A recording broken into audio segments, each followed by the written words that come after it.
This rainbow swirl and chrome effect are actually some of the easiest things to draw on Procreate, so let me show you how.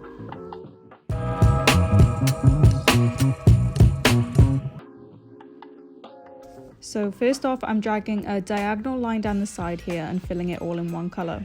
I'm going to do a rainbow here, so I'm starting out with red. I'll do the same thing again and fill with orange. You get the idea.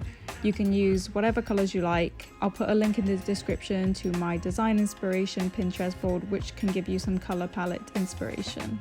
Then I'm going to go to the top left hand corner and pick the magic wand. Then I'll click liquefy. A menu will pop up on the bottom. Let's click right turn for now and change the size as I'd like to. Away, holding your pen in different points in your image, and it will start swirling away wherever your pen is. Usually I'll switch between the swirl right and swirl left just to make it more overall swirly. That's all we need to do here.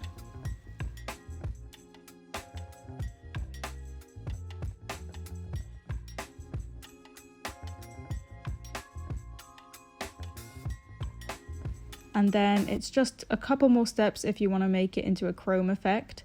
All you need to do is go back to the adjustment tab at the top, the little magic wand, then click Gaussian blur. Move your pen left to right to adjust how much of a blur you want. Once you're happy with that, go to the adjustments tab again at the top, click noise, move your pen from left to right to see how much you'd like to add. It just adds a little bit of grain to the image, which gives it some extra texture. And that's all there is to it.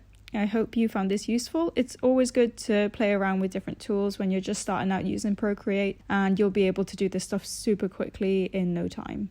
Please do like and subscribe for more tutorials. It would be very much appreciated. Thank you for watching and hope to see you again soon.